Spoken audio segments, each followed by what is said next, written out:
Bismillahirrahmanirrahim. Assalamualaikum warahmatullahi wabarakatuh.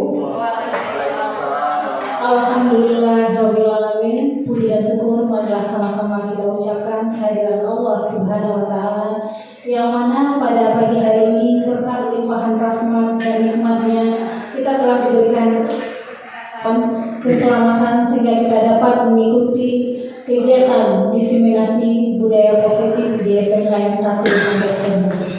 Salawat dan salam tak lupa kita sampaikan kepada junjungan kita, suri tauladan kita, yakni Nabi besar Muhammad Sallallahu Alaihi Wasallam.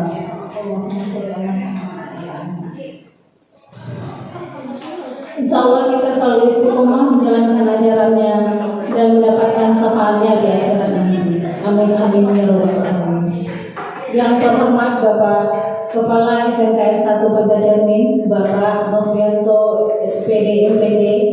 Yang terhormat Bapak Ibu Wakil Kesiswaan SMKN 1 Banjarmasin, Ibu Novirianingsi yang telah hadir bersama kita.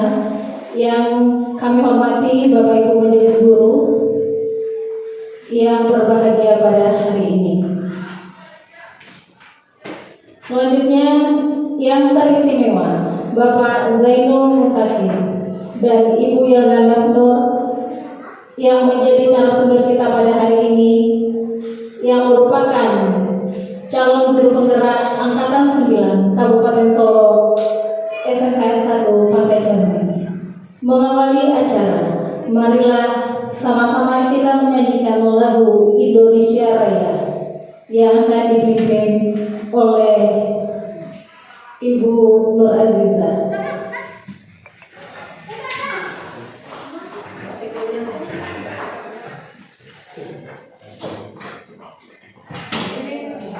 Hadirin dimohon berdiri.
Dilanjutkan dengan menyanyikan lagu Mars Sumatera Barat, Mars Kabupaten Solo.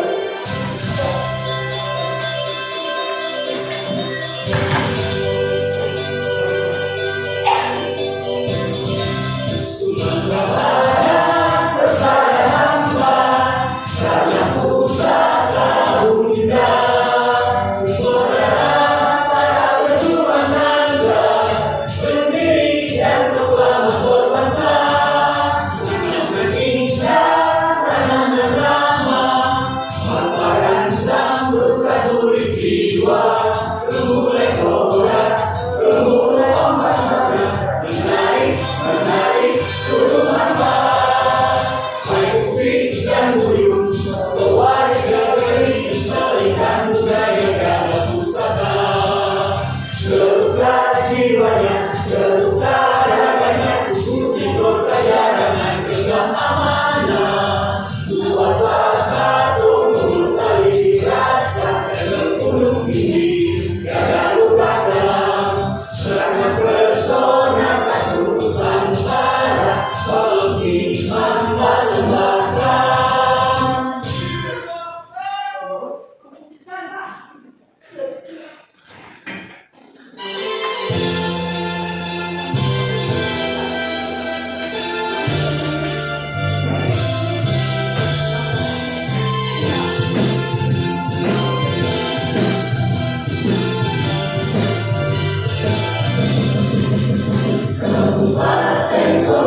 Hadirin dimohon duduk kembali. Acara selanjutnya, sambutan dan arahan dari Kepala SPN 1 Panjaitan kepada Bapak Novianto SPD MPD disilakan.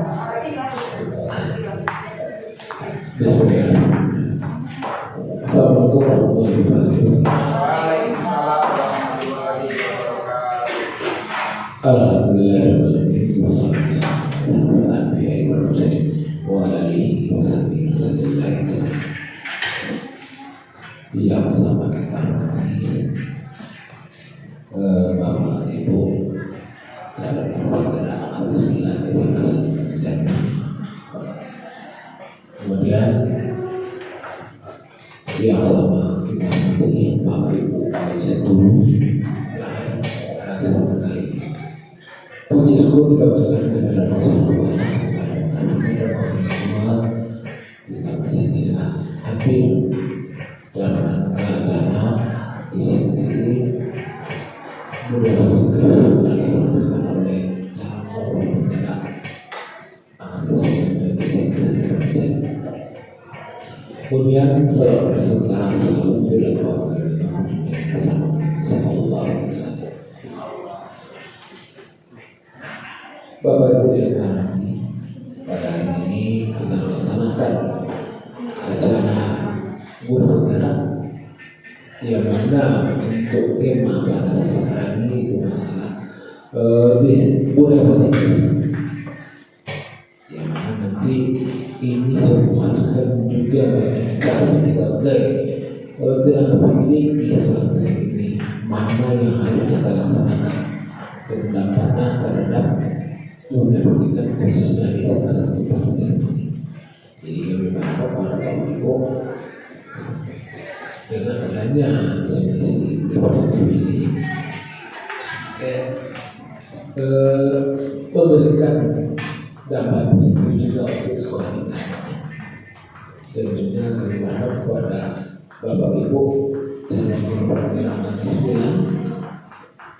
9 dengan adanya kegiatan ini hendaknya ke depannya memberikan pengalaman positif bagi sekolah dan juga Bapak Ibu yang mungkin termasuk dalam pengalaman ini sudah masuk uji juga ini menjadi contoh sehingga Bapak Ibu dalam menjalankan proses kegiatan ini bisa bertemu pada latihan. Kemudian pada kita semua dengan adanya kegiatan bergerak seperti ini memberikan masukan dan hal terbaik juga untuk sekolah kita khususnya. Kemudian kepada Bapak Ibu sekali lagi mengucapkan selamat dengan terpilihnya atau lolos Ibu dalam kegiatan bergerak atas bulan dari Kabupaten Sabok khususnya di sini. Yang begini sebagai sahabatan mudah-mudahan kegiatan ini berjalan baik, lancar sampai selesai. Assalamualaikum warahmatullahi wabarakatuh.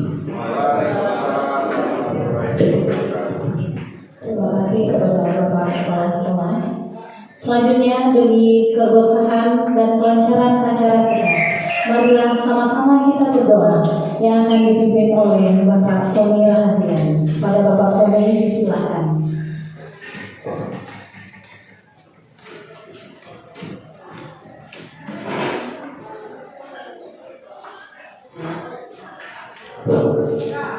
Assalamualaikum warahmatullahi wabarakatuh.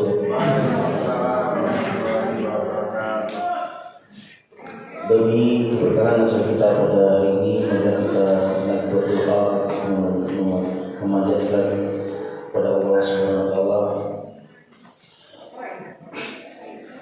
Innal hamdalillah nahmaduhu wa nasta'inuhu wa nastaghfiruh wa na'udzu billahi min syururi anfusina wa min sayyiati a'malina may yahdihillahu fala mudilla lahu wa may yudlil fala hadiya lahu wa asyhadu an la ilaha illallah wahdahu la syarika lahu wa anna Muhammadan 'abduhu wa rasuluh amma ba'du. Ya Allah ya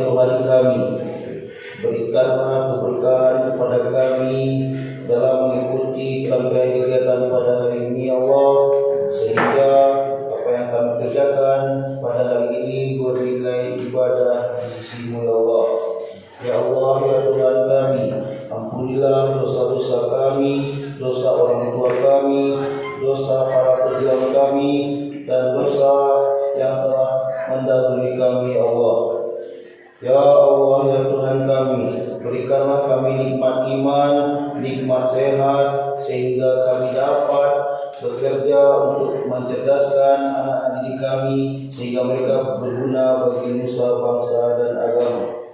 Rabbana atina fid dunya hasanah wa fil akhirati hasanah wa qina azabannar. Subhana rabbika rabbil izzati amma yasifun. Wassalamun ala mursalin walhamdulillahi rabbil alamin. Assalamualaikum warahmatullahi wabarakatuh.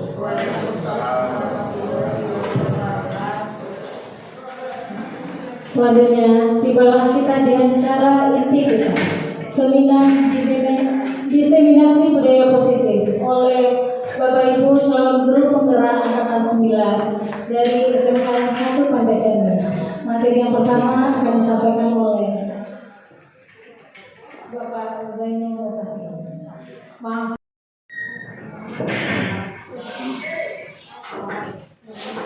Assalamualaikum warahmatullahi wabarakatuh. Waalaikumsalam. Selamat siang Bapak dan Ibu guru hebat. Baiklah, kali ini saya sebagai calon guru penggerak angkatan 9 akan melakukan diseminasi budaya positif.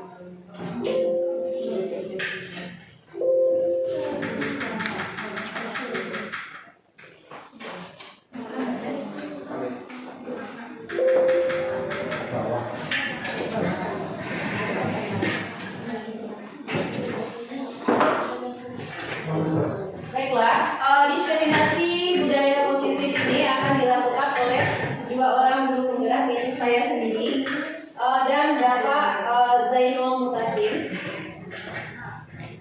Agenda diseminasi kita hari ini yaitu yang pertama, disiplin positif, nilai-nilai kebajikan universal, teori motivasi perilaku manusia, hukuman dan konsekuensi, dihukum oleh penghargaan, restitusi, keyakinan kelas, tabel T dan tabel Y, kebutuhan dasar manusia, posisi kontrol, segitiga restitusi, kemudian dilanjutkan dengan video segitiga restitusi. Baiklah, kita masuk saja ke budaya positif. Tujuan budaya positif. Di sini kita mengacu ke tujuan budaya positif yang telah dicetuskan oleh Ki Hajar Dewantara sebagai Bapak Pendidikan kita. Beliau mengingatkan bahwa tujuan pendidikan adalah menuntun. Jadi kita sebagai guru itu menuntun murid dengan segala kodrat yang ada pada anak-anak murid kita agar mereka dapat mencapai keselamatan dan kebahagiaan yang setinggi-tingginya, baik sebagai manusia maupun sebagai anggota masyarakat. Tujuan membangun budaya positif di sekolah adalah menumbuhkan karakter. Adapun karakter yang diharapkan menjadi manusia dan anggota masyarakat untuk mencapai keselamatan dan kebahagiaan, seperti tujuan pendidikan nasional kita, ya, tujuan yang tercantum dalam profil Pancasila, yaitu beriman, bertakwa kepada Tuhan Yang Maha Esa, berakhlak mulia, kreatif, gotong royong, berkebinekaan global, bernalar kritis, dan mandiri. Disiplin positif, ya. Disiplin positif merupakan suatu cara penetapan disiplin, ya, tanpa melakukan kekerasan dan ancaman. Dalam praktiknya melibatkan komunikasi tentang perilaku yang efektif antara guru dan murid. Jadi yang dimaksudkan dengan disiplin ini kita melakukan disiplin tanpa kekerasan. Dalam penerapan disiplin positif ini, murid diajarkan untuk memahami konsekuensi dari perilaku yang telah mereka lakukan. Selain itu, disiplin positif juga mengajarkan murid untuk bertanggung jawab, memiliki rasa hormat dalam berinteraksi dengan lingkungannya. Jadi, disiplin positif merupakan salah satu cara penerapan disiplin yang bertujuan untuk menumbuhkan kesadaran serta memberdayakan murid untuk melakukan sesuatu tanpa sogokan, ancaman, maupun hukuman. Lanjut, nilai-nilai kebajikan universal. Nilai-nilai kebajikan adalah sifat-sifat positif manusia yang merupakan tujuan mulia yang ingin dicapai setiap individu. Nilai-nilai tersebut bersifat universal atau umum dan lintas bahasa, suku bangsa, agama maupun latar belakang. Salah seorang ahli, Dr. William Glasser, pada teori kontrol pada tahun 1984 menyatakan bahwa setiap perbuatan itu memiliki suatu tujuan. Selanjutnya, Diane Gosen 1998 mengemukakan bahwa dengan mengaitkan nilai-nilai kebajikan yang diyakini seseorang, maka motivasi intrinsiknya akan terbangun, sehingga menggerakkan motivasi dari dalam untuk mencapai tujuan mulia yang diinginkan. Nilai-nilai kebajikan universal di sini, nilai-nilai kebajikan yang ingin dicapai oleh setiap anak Indonesia sesuai dengan profil Pancasila. Yang pertama, beriman, bertakwa kepada Tuhan Yang Maha Esa dan berakhlak mulia, mandiri, bernalar kritis, berkebinekaan global, bergotong royong, dan kreatif. Teori motivasi perilaku manusia. Diane Gosen mengatakan ada 3 motivasi perilaku manusia. Yang pertama, untuk menghindari ketidaknyamanan atau hukuman. Ini adalah tingkat terendah dari motivasi perilaku manusia. Biasanya, orang yang memiliki motivasi ini akan bertanya, apa yang akan terjadi apabila saya tidak melakukannya? Sebenarnya, mereka menghindari permasalahan yang mungkin muncul.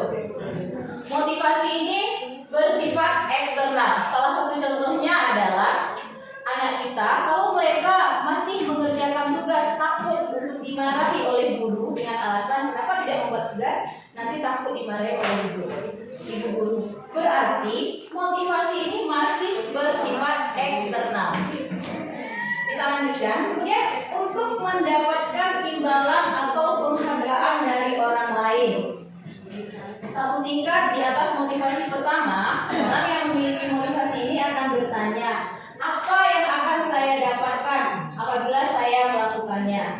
Mereka melakukan sebuah tindakan untuk mendapatkan pujian dari orang lain dan untuk mendapatkan hadiah, pengakuan, atau imbalan.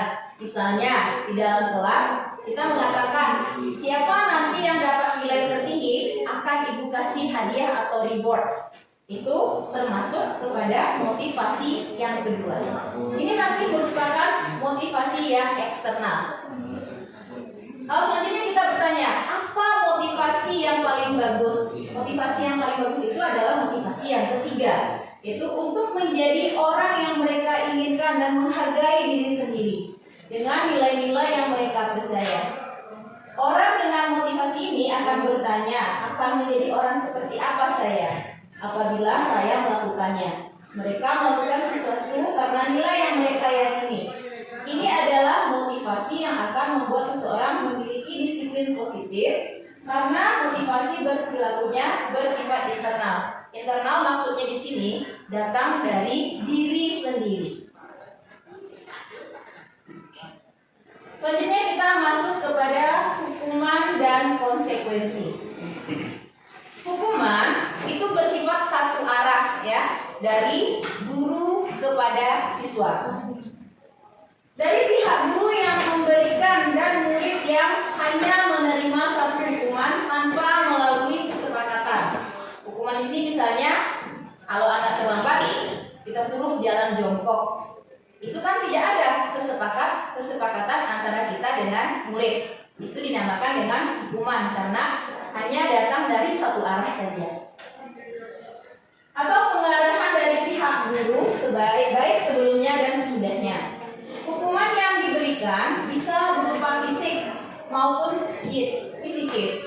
Murid atau anak akan disakiti oleh suatu perbuatan dan kata-kata. Sementara konsekuensi pada dasarnya itu sudah terencana atau sudah disepakati. Jadi yang konsekuensi ini ada kesepakatan antara guru dengan murid. Jika kamu terlambat, kira-kira apa yang akan kamu lakukan? Itu dinamakan dengan konsekuensi. Jadi di sini konsekuensi itu sudah disepakati, sudah dibahas dan disetujui oleh murid dan guru. Pada konsekuensi, murid tetap dibuat tidak nyaman untuk jangka waktu pendek. Sikap guru di sini senantiasa memonitor murid. Selanjutnya hukuman dan konsekuensi. Coba kita tanya di sini.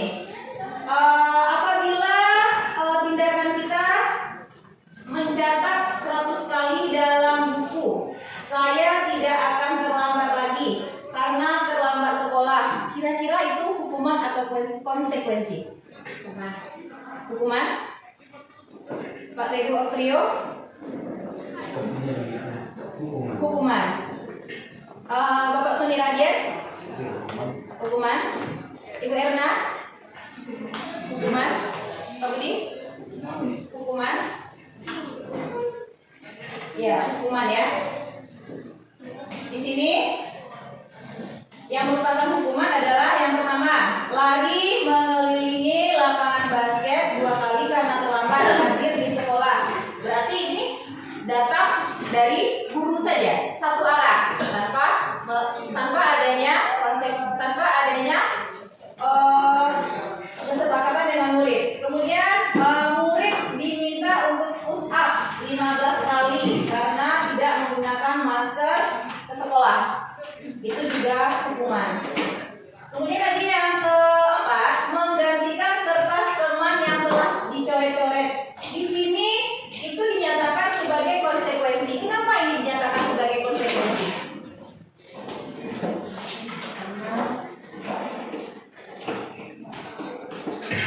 Kenapa ini dinyatakan konsekuensi? Karena ada temannya yang dilebihkan, kemudian harus mengganti sesuai dengan apa yang dilakukan.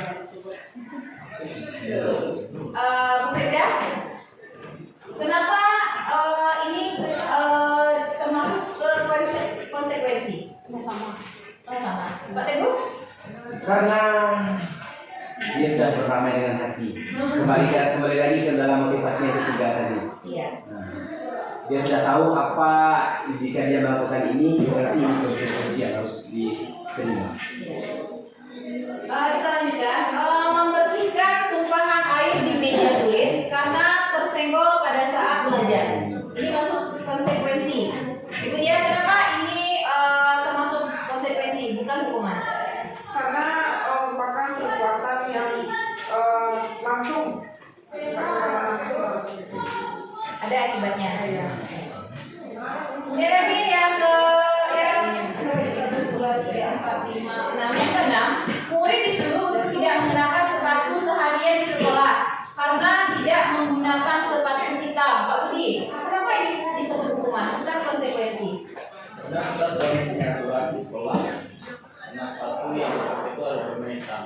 Ya, berarti itu sudah merupakan peraturan sekolah. Berarti peraturan sekolah itu satu arah atau sudah ada kesepakatan antara?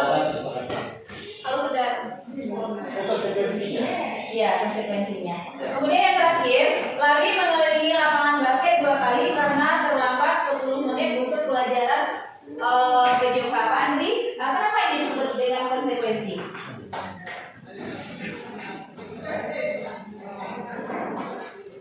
Karena ada hukum sebab akibat di sana. Sebabnya apa? Yang lari lapangan basket 2 kali karena terlambat 10 menit. Karena sebabnya mungkin sudah ada aturan dari yang guru yang mengajar untuk terlambat 10 menit hukumannya lari 2 kali keliling lapangan. Berarti sebelum pembelajaran dilaksanakan antara guru dengan murid sudah mempunyai suatu keyakinan kelas, ya, adanya kesepakatan. Jadi ketika murid terlambat ada konsekuensi dari keterlambatannya. Oke. Sekarang kita lanjutkan. Apa perbedaan perbedaan hukuman dan konsekuensi. Hukuman itu sesuatu yang menyakitkan, harus terjadi. Apakah memang benar menyakitkan? Ya, sementara itu konsekuensi sesuatu yang harus terjadi. Hukuman membuat anak baik fisik maupun hati merasa sakit ya, baik secara fisik maupun secara hati. Maksudnya mereka sakit hati karena dihukum untuk jangka yang lama. Kemudian kalau konsekuensi membuat anak merasa tidak nyaman dalam jangka waktu yang pendek. Kemudian hukuman anak membenci kedisiplinan.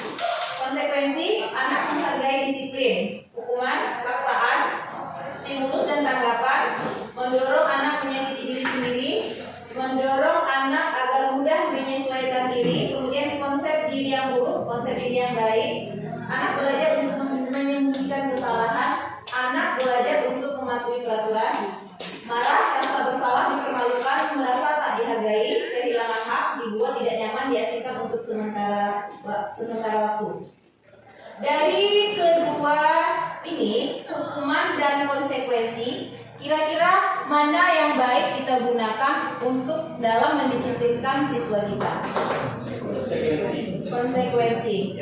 Berarti kita tidak akan lagi memberikan hukuman terhadap murid-murid kita, karena dengan memberikan hukuman membuat anak merasa tersakiti ya. Rasa sakit itu akan lama hilangnya. Boleh bertanya Bu? Iya boleh. Tentang hukuman dan konsekuensi ya.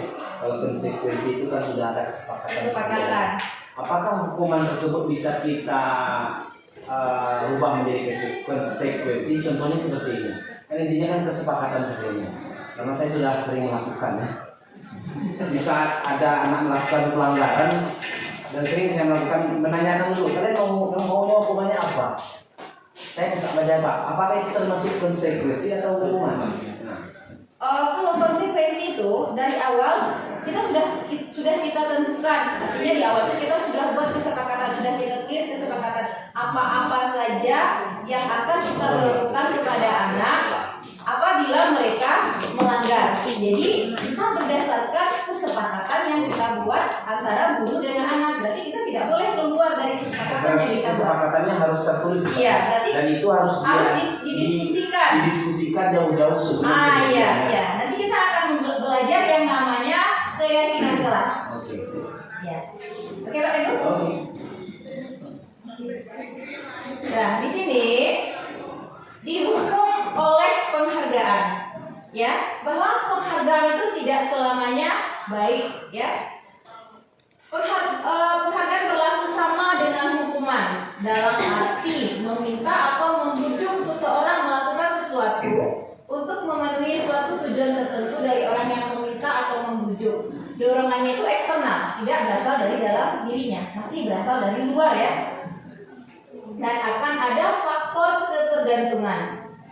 Beberapa dampak dari pemberian penghargaan menurut Alfie Kohn pada tahun 1993, yaitu penghargaan itu akan mempunyai pengaruh jangka pendek dan jangka panjang.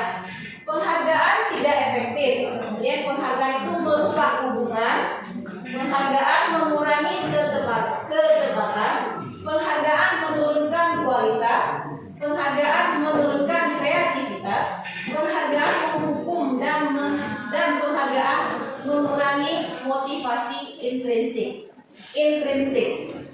Di sini dapat kita contohkan ya, misalnya apabila anak bisa menjawab, coba siapa yang bisa menjawab pertanyaan ibu akan ibu kasih reward. Jadi apabila kita tidak memberi reward, maka anak itu akan merasa tidak termotivasi lagi ya. Itu yang dinamakan dengan berpengaruh, mempunyai jangka pendek dan jangka panjang ya. Di sini penghargaan itu bisa juga merusak hubungan.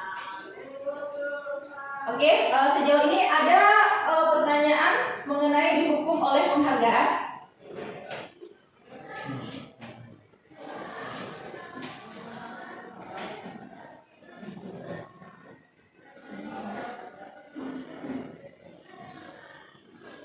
Kalau tidak tidak ada, bisa kita lanjutkan. Nah, sampai di sini pemaparan saya tentang disiplin positif. Untuk materi selanjutnya akan disampaikan oleh Bapak Zainul Mutakin. Assalamualaikum warahmatullahi wabarakatuh.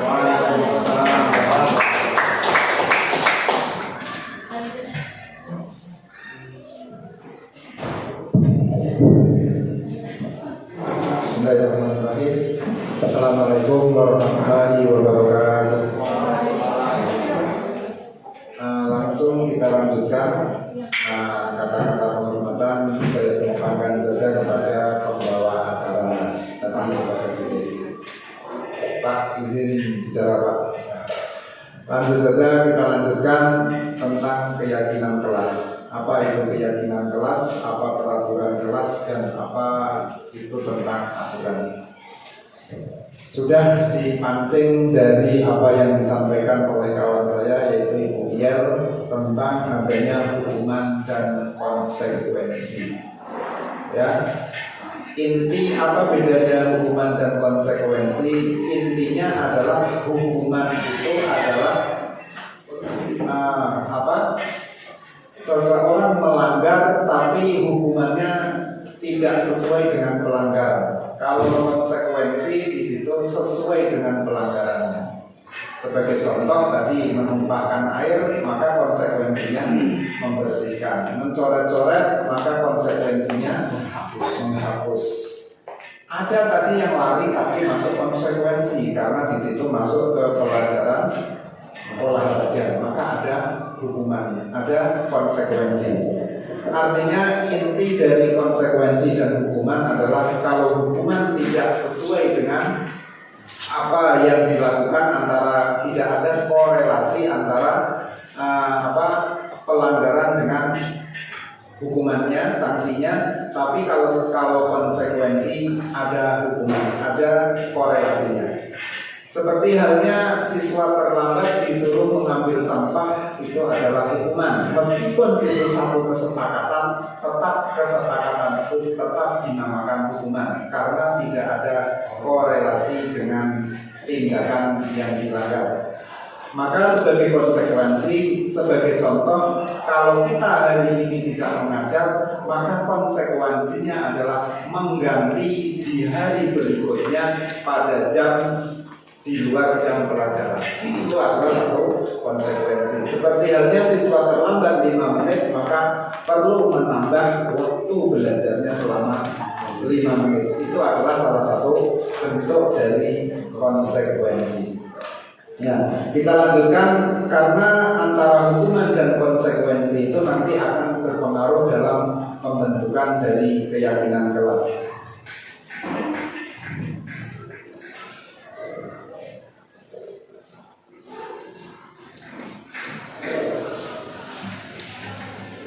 Mengapa kok tidak peraturan tapi atau tidak kesepakatan tapi melakukan keyakinan?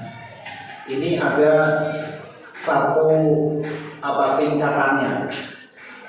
Tingkatan yang pertama adalah peraturan.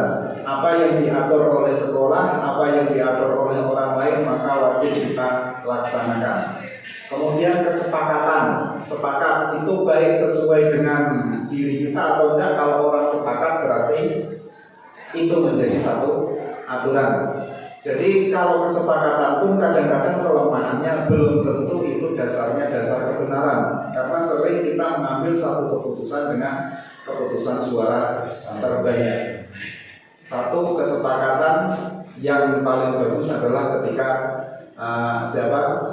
Nabi Ismail mau dibunuh oleh saudaranya.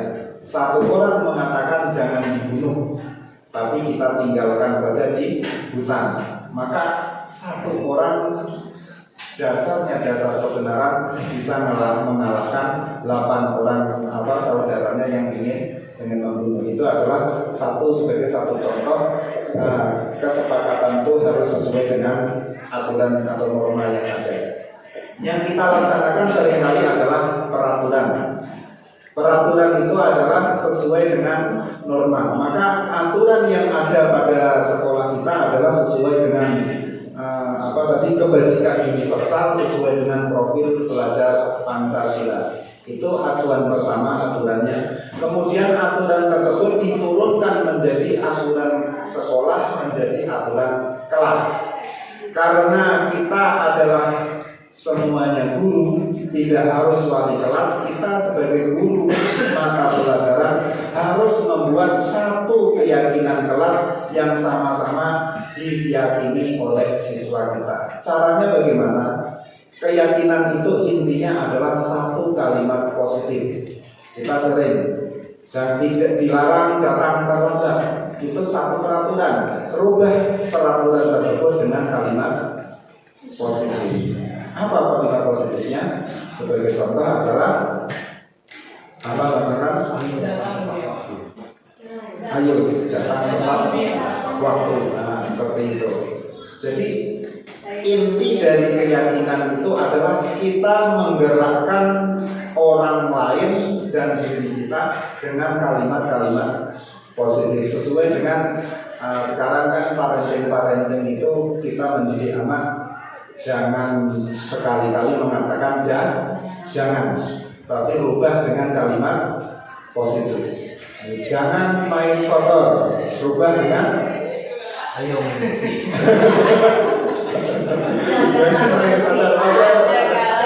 jagalah kebersihan salahnya kan gitu. Jadi ayo main bersih. Itu kita kadang-kadang karena kebiasaan kita zaman dulu sampai sekarang sehingga kata-kata yang seperti itu masih sering muncul kata-kata yang apa tadi yang negatif, yang kalimat positif itu susah apalagi tambah emosi. Nah, maka arti dari keyakinan kelas itu adalah siswa meyakini bahwa ini salah, maka dia tidak perlu dengan aturan ataupun hukuman yang berat, mereka yakin itu intinya. Ini sebagai contoh ada mengapa kita memiliki peraturan harus menggunakan helm bila mengendarai kendaraan roda 2 biar tidak ditangkap polisi misalnya. Itu salah. Itu Kalau saya jatuh kepala. nah, kalau itu sudah berarti itu masuk yakin. Tapi kalau taruh punya tadi hanya sekedar sabut polisi atau hilang polisi, itu berarti masih peraturan. Kalau yakin berarti demi keselamatan. Itu yang kita harapkan dari budaya positif itu bisa diterapkan oleh diri kita sebagai guru mata pelajaran, membuat satu aturan dirubah dengan kalimat positif kemudian diyakini oleh satu anggota kelasnya. Kemudian ada yang kedua, mengapa kita memiliki peraturan 3M, yaitu ketika COVID menggunakan masker, mencuci tangan dan menjaga jarak 1,5 meter, itu juga demi kesehatan. Lanjut, keyakinan kelas adalah nilai kebajikan universal yang disepakati secara tersirat sudah tadi. Nah, kita lanjut ini kalau kita umpamakan sebagai satu lingkaran, peraturan kelas itu hanya lingkaran kecil yang paling kecil, sehingga peraturan itu sifatnya langsung cepat tapi tidak bisa menjadi satu budaya yang baik. Kalau keyakinan kelas lingkupnya sudah lumayan berbesar, kemudian bisa menjadi lingkungan positif dalam sekolah dan bisa menjadi budaya positif di sekolah. Artinya kita memulai dari diri kita sendiri, dari kita sebagai kedudukan sebagai guru mata pelajaran, adanya membuat keyakinan kelas. Kalau kita seringnya kenal peraturan, kita ubah dengan keyakinan. Karena peraturan biasanya sifatnya negatif, sedangkan yang sifatnya positif biasanya kita gunakan dengan keyakinan. Ini ada teori menyusunnya, yaitu kegiatan pendalaman melalui ada tabel T dan tabel Y. Ini kalau mempraktekkan panjang prosesnya, panjang. Karena kemarin waktu saya loka karya itu dari istilahnya dari setelah istirahat sampai sore sebenarnya tidak cukup. Tapi karena untuk mengikuti proses akhirnya dicukup-cukupkan dengan mencontek. Kalau tidak mencontek mungkin tidak cukup. Karena apa? Kita masih terbelenggu dengan peraturan tadi. Kita belum bisa memaknai mana yang keyakinan tersebut, kemudian mana yang nilai-nilai kebajikan universal. Maka kita dengan adanya guru penggerak itu pertama adalah kita mengupdate ilmu untuk merefleksi diri kita mana yang kurang. Maka saya harapkan untuk Bapak Ibu yang angkatan 11 belum daftar ataupun sudah daftar segera menyelesaikan. Mungkin hari besok terakhir siapa tahu selesaikan. Nah, ini adalah kita lanjutkan aja. Ini ada beberapa pertanyaan. Coba kita baca kemudian kita jawab, termasuk keyakinan kelas apa. Selalu kembalikan buku ke tempatnya. Nilai kebajikannya apa? Dilarang mengganggu orang lain. Itu peraturan, berarti dirubah dengan kalimat positif. Hadir di sekolah 15 menit. Dilarang melakukan kekerasan, dilarang menggunakan narkoba. Ini masih peraturan semuanya. Jangan berlari di kelas atau di koridor. Nah, ini adalah peraturan. Karena peraturan itu bersifat negatif. Tapi kalau keyakinan bersifat positif. Dilarang mengganggu orang lain, berarti saling menghormati di dalam kelas. Misalkan hadir di sekolah 15 menit sebelum pembelajaran dimulai. Apa ini kalimat positifnya? Dilarang melakukan kekerasan, berarti stop bullying, ataupun saling menghargai dan menghormati di dalam kelas. Dilarang menggunakan narkoba, jagalah kesehatan, bergantian atau menunggu giliran, budayakan antri, gunakan masker, jaga kesehatan juga. Nah, itu adalah salah satu dari keyakinan kelas. Jadi yang kita terapkan ataupun salah satu dari tujuan guru penggerak itu adalah guru diupdate ilmunya, kemudian bisa kalimat-kalimat positif yang ada pada guru penggerak yang didapat bisa diterapkan, ditularkan kepada siswa. Nah, seperti apa yang disampaikan oleh Bu Leni kemarin, kita gunakan tidak menghukum lagi, tapi kita tegas. Kita tidak boleh marah, tapi kita harus tegas. Nah, itu seperti itu. Nanti akan sampai ke situ seperti apa bentuk ketegasan kita. Ini, setiap manusia itu punya kebutuhan dasar ada 5, baik kita sebagai guru maupun anak. Maka kadang-kadang anak karena kebutuhan dasarnya tidak terpenuhi di dalam kelas, maka mereka membuat ulah. Kebutuhan pertama adalah bertahan hidup, kasih sayang dan rasa diterima, penguasaan, kebebasan dan kesenangan. Itu setiap orang memiliki kebutuhan dasar tersebut dan mereka ingin dipenuhi kebutuhan dasarnya. Nih. Kemudian posisi kontrol. Ada 5 posisi kontrol yang sering kita lakukan terhadap siswa kita ataupun terhadap tindakan-tindakan terhadap ketika menghadapi satu masalah. Sebagai penghukum, pembuat orang merasa bersalah, sebagai teman, pemantau ataupun manajer. Kadang-kadang kita sebagai penghukum, kadang juga sebagai pembuat orang merasa bersalah, sebagai teman, pemantau dan manajer. Yang paling bagus mana, posisi mana ketika kita berhadapan dengan siswa? Jadi penghukum atau pembuat bersalah atau pemantau saja? Teman. Bisa, yang bagus di sini ada teman dan ada manajer. Berarti sebagai penghukum itu posisinya kurang tepat. Karena apa? Ketika kita menghukum, anak pasti rasa kedekatan terhadap kita akan kurang jauh. Maka posisi kita harus kadang-kadang sebagai teman yang baik itu tidak akan menyesatkan, gitu ya. Kalau guru kita sebagai teman, artinya kita punya modal bisa mengarahkan siswa. Maka kadang-kadang yang tidak terkontrol, kalau guru terlalu dekat kepada teman malah kadang-kadang siswa terlalu tidak sopan. Itu berarti posisi kontrol gurunya yang kurang. teman, kadang bisa menjadi manajer. Jangan menjadi mantau aja, nengok-nengok aja. Ini adalah satu perbuatan. Ini posisi kontrol. Coba kita telah sedikit. Saya kecewa sekali dengan kamu. Kira-kira posisi kontrolnya yang di antara 5 itu yang mana ini? Saya kecewa sekali dengan kamu. Menghukum, merasa bersalah atau merasa bersalah. Jadi ketika kita anak sudah kita latih, sudah kita didik, ternyata tiba-tiba melakukan pelanggaran yang tidak kita inginkan, rasanya sudah terkontrol oleh arahan kita, ternyata tidak. Saya sangat kecewa sekali dengan kamu. Kenapa sudah seperti ini? Nah, maka ini posisi kontrolnya adalah sebagai rasa bersalah. Kalau kita mengatakan kamu tidak pernah benar melakukannya, sebagai tidak pernah benar merasa bersalah. Ayolah lakukan demi ibu atau demi bapak.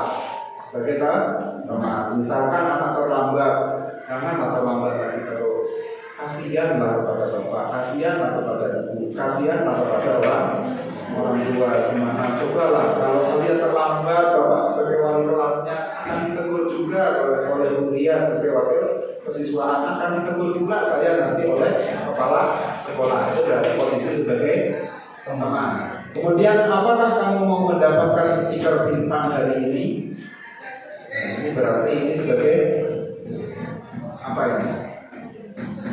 Apakah kamu mau mendapatkan stiker bintang hari ini? Ini akan sesuai dengan apa? Penghargaan.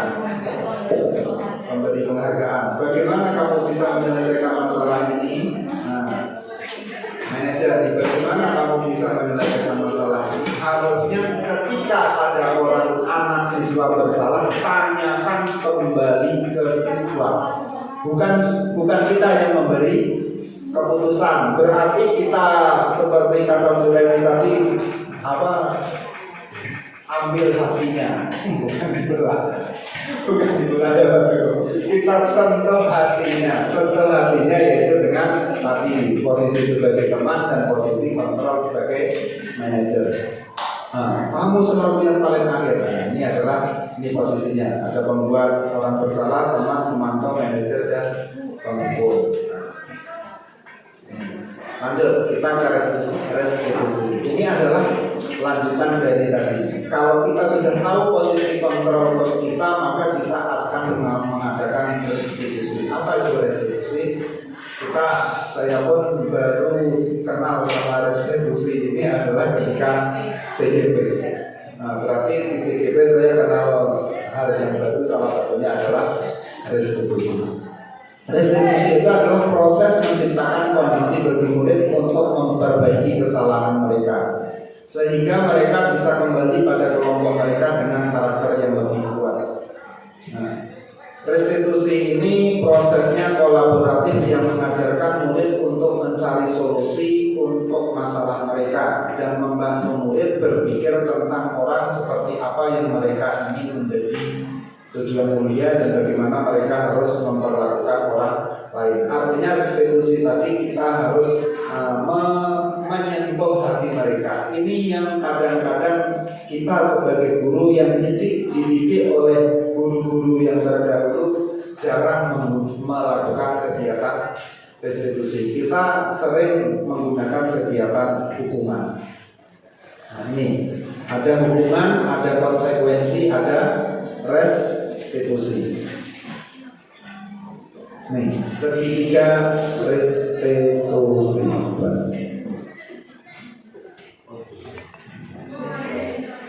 Restitusi itu ada 3 langkahnya. Langkah pertama yaitu dengan menstabilkan identitas. Langkah yang kedua validasi tindakan yang salah, dan langkah yang ketiga menanyakan keyakinan.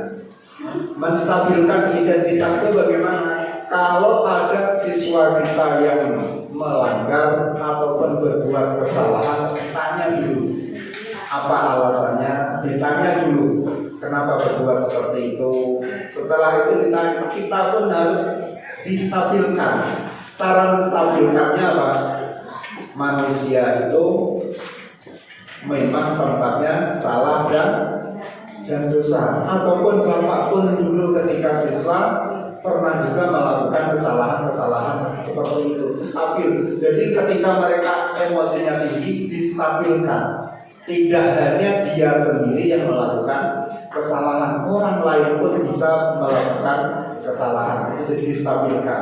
Setelah emosinya stabil, baru divalidasi tindakan. Kenapa melakukan hal seperti itu? Ditanyakan benar atau salah hal yang dilakukannya. Kemudian terakhir baru ditanyakan keyakinan. Kira-kira kalau itu salah, kesalahannya di dalam yang mana? Apa? Kemudian suruh mencari solusi. Jadi bukan kita yang mencari solusi. Kamu terlambat besok, enggak. Tapi ketika itu mereka yang mencari solusi. Siapa tahu hari ini terlambatnya jam atau bannya bocor ataupun bangunnya kesiangan. Itu maka dicarikan solusinya seperti itu. Itu adalah arah-arah dari restitusi. Nah, ini menstabilkan, contohnya adalah menstabilkan identitas. Guru berkata berbuat salah itu hal yang manusiawi, tidak ada manusia yang sempurna. Ya. Kemudian Bapak saya pun juga pernah berbuat salah. Kita pasti bisa menyelesaikan permasalahan ini. Ataupun Bapak tidak tahu mana yang siapa yang salah, Bapak tidak tertarik untuk mencari mana yang salah. Artinya distabilkan. Lanjutnya validasi tindakan. Tadi contoh kata-kataannya adalah kamu bisa saja kan melakukan hal yang lebih buruk, tapi kamu tidak melakukannya. Berarti kita stabilkan anak tersebut melakukan perbuatan tersebut termasuk hal yang wajar atau masih di taraf-taraf bisa diperbaiki. Setelah mereka sudah stabil, sentuh hatinya untuk melakukan restitusi. Jadi seperti itu yang selama ini mungkin kita sangat susah untuk menyentuh ke situ. Tapi kalau anak sudah tersentuh ke situ, mungkin perubahannya sangat bagus. Tidak perlu kita suruh, mereka pasti akan berbuat kebaikan. Akhirnya berbuat kebaikannya mungkin terakhir segan sama Pak Teguh. Pak Teguh wali kelasnya nasihat seperti itu, segan saya jadinya. Ya, dari nilai segan aja seperti itu, tidak pernah marah Pak Teguh itu, segan saya jadinya. Sayang ternyata, soalnya nama Bu Dewi segan ya. Karena dicereweti terus kata ini gitu kan. Jadi kenapa kok tidak mau malas ya Bu Dewi kalau ceramahnya panjang sekali gitu. Dia masih tetap. Itu kadang-kadang bisa juga, tapi itu sifatnya hanya sebatas kita ketika bertemu dia. Tapi kalau sudah lepas dari kita, kontrolnya kurang, maka kita sentuh hatinya. Yang terakhir ini menanyakan keyakinan, apa nilai yang kita percaya. Misalkan bolos itu baik atau enggak. Pasti kebajikan universal itu setiap orang pasti akan mengakui mana itu kebaikan, mana itu kejelekan. Artinya kita contoh, setiap anak itu pasti tahu. Sebagai contoh, sholat itu wajib, sholat itu tidak boleh ditinggalkan. Tapi masih banyak yang meninggalkan. Karena apa? Nilai kebaikannya sudah tahu itu salah, tapi masih tetap dikerjakan. Maka di situ yang kita sentuh untuk mencari solusi. Ini sebagai contoh kasus yang terakhir. Coba kita baca sama-sama, kita cermati. Ada 4 kasus. Ini sebagai bahan untuk menjadikan posisi kontrol dari Ibu Dani sedang menjelaskan pelajaran bahasa Inggris di papan tulis. Namun beliau memperhatikan bahwa Fajar malah tidur-tiduran dan tampak asuh-asuh pada pelajarannya. Fajar, coba jawab pertanyaan nomor 3. Maju ke depan dan kerjakan di papan tulis. Fajar pun tampak malas-malasan maju ke depan, dan sesampainya di depan papan tulis pun Fajar hanya diam terpaku sambil memegang buku bahasa Inggrisnya dan memainkan spidol di tangannya. Ayo Fajar, makanya jangan tidur-tiduran, lain kali perhatikan. Sudah sana, duduk kembali. Kira-kira siapa yang bisa? Fajar pun kembali duduk di bangkunya. Hal seperti ini sudah seringkali terjadi pada Fajar. Seperti tidak memperhatikan acuh tak acuh dan nilai-nilainya pun tidak terlalu baik untuk pelajaran bahasa Inggris. Pada saat ditegur oleh Ibu Dani, Fajar hanya menjawab, tidak tahu Bu. Ibu Dani pun menjawab mirip, gimana kamu Fajar? Kamu tidak kasihan sama ibu ya? Ibu sudah capek-capek mengajarkan kamu. Tidak kasihan ya sama ibu? Dan Fajar pun terdiam membisu. Nah, ini pertanyaan pertama adalah posisi kontrol apa yang diambil oleh Ibu Dani dalam pendekatan kepada Fajar. Nah, posisi kontrolnya adalah ada membuat rasa bersalah. Terlihat dari ini, gimana kamu Fajar, kamu tidak kasihan sama ibu, itu capek-capek. Nah, berarti disuruh menilai ibu yang capek. Apa kata Fajar menjawabnya kalau seperti itu? Memang ibu aja yang capek, saya nggak capek. Jadi ketika seseorang mau diberi rasa bersalah dalam hatinya, kadang dia mendongkol. Kemudian pertanyaan yang kedua, membaca sikap Fajar, kira-kira kebutuhan apa yang diperlukan Fajar? Mungkin Fajar perlu kebebasan. Bisa jadi Fajar tidak memiliki kebebasan dalam memilih pelajaran yang diminati. Kebutuhan selanjutnya adalah kesenangan. Mungkin kan Fajar kurang suka dengan mata pelajaran bahasa Inggris ataupun kurang suka sama gurunya, maka dia bermalas-malasan. Kemudian pertanyaannya ketiga, bila mana Ibu Dani mengambil posisi pemantau dan apa yang dilakukan atau dikatakan olehnya? Nah, ini sebagai pemantau. Kalau pemantau berarti Fajar, kenapa Ibu lihat kamu kurang memperhatikan, karena sebagai pemantau. Nah, ini adalah contoh kasus. Nah, apabila Anda kepala sekolah di sekolah Fajar dan mengetahui hal tersebut, bagaimana tindak lanjut yang Anda lakukan? Yang jelas karena kepala sekolah posisinya sebagai kontrol manager, maka akan memanggil Ibu Dani, mengajak bicara Ibu Dani dan mendiskusikan permasalahan yang dihadapi tentang Fajar. Berarti harusnya Ibu Dani posisi kontrolnya juga sebagai teman ataupun kontrol sebagai manajer. Kemudian kalau saya sebagai kepala sekolah, saya akan mengingatkan Ibu Dani tentang keyakinan kelas. Berarti bisa jadi Ibu Dani belum membuat keyakinan kelas sehingga hal tersebut bisa terjadi. Kemudian akan meminta Ibu Dani untuk melakukan posisi kontrol yang tepat sebagai guru mata pelajaran. Bisa sebagai teman ataupun bisa sebagai kontrol manager. Ini kasus 4 sudah mungkin. Inti dari budaya positif ini adalah kita harus mengeluarkan kalimat-kalimat yang positif. Mudah-mudahan aura-aura yang kita gali dari positif dari diri kita bisa teralirkan ke anak-anak didik kita menjadi yang positif juga. Berarti kita disuruh menghindari kata-kata yang negatif. Karena salah satu kebutuhan dasar manusia itu pengen dipuji, pengen dihargai. Maka dihargai, senang, sapa terus, dipuji terus. Sama halnya ketika ada tadi posisi didukung oleh penghargaan. Menghargai, mengasih nilai peringkat itu sebenarnya tidak diperbolehkan lagi. Kenapa? Satu yang dikasih peringkat di antara 36, 35 yang merasa tersisihkan. Gara-gara 3 orang yang diambil 3 besar, ada 33 siswa yang terabaikan. Nah, maka posisi penghargaan seperti itu sebenarnya yang tidak boleh. Terus penghargaan seperti apa yang harus kita lakukan? Pertama adalah hargai diri sendiri. Setelah kita melakukan pembelajaran, misalkan hargai diri sendiri. Apa salah satu menghargai diri sendiri? Refleksi. Ayo anak-anak semuanya, kita tepuk tangan dulu karena alhamdulillah Bapak sudah menyelesaikan 3 jam pelajaran pada hari ini. Tepuk tangan kami.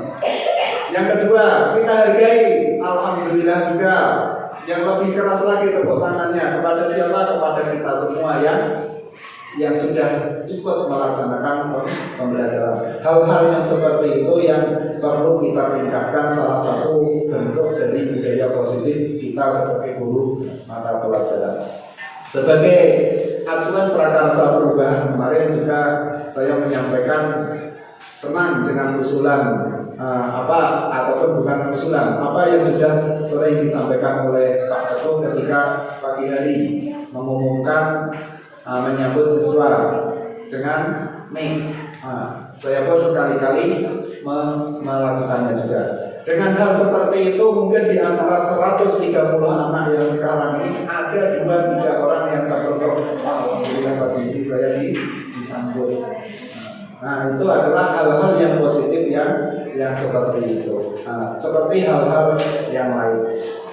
Mungkin itu saja yang dapat kami lakukan ataupun sebagai salah satu landasan untuk sama-sama kita merubah pola pikir kita sehingga kita bisa menerapkan apa itu peraturan, apa itu keyakinan, apa itu hukuman, dan apa itu restitusi. Jadi yang jelas kita harus bisa memisahkan dengan kalimat, kita harus menjalankan dengan kalimat-kalimat yang positif. Mungkin dari saya cukup sekian, kurang lebih minta maaf. Sebelum saya tutup, ada kira-kira pertanyaan? Kalau ada yang bertanya, kira-kira tidak ada. Kalau tidak ada yang bertanya, maka kita cukupkan sekian. Kurang lebih minta maaf. Assalamualaikum warahmatullahi wabarakatuh. Beri tepuk tangan dulu.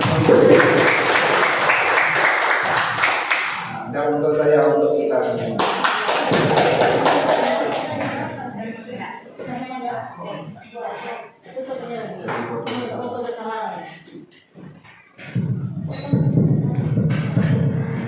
Terima kasih kepada Bapak Zainul dan Ibu Yana yang sudah menyampaikan materinya mengenai diseminasi budaya positif.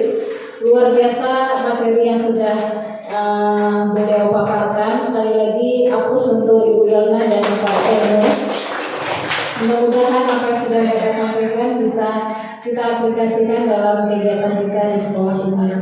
Selanjutnya kita akan foto bersama kepada Bapak Ibu, dimohon untuk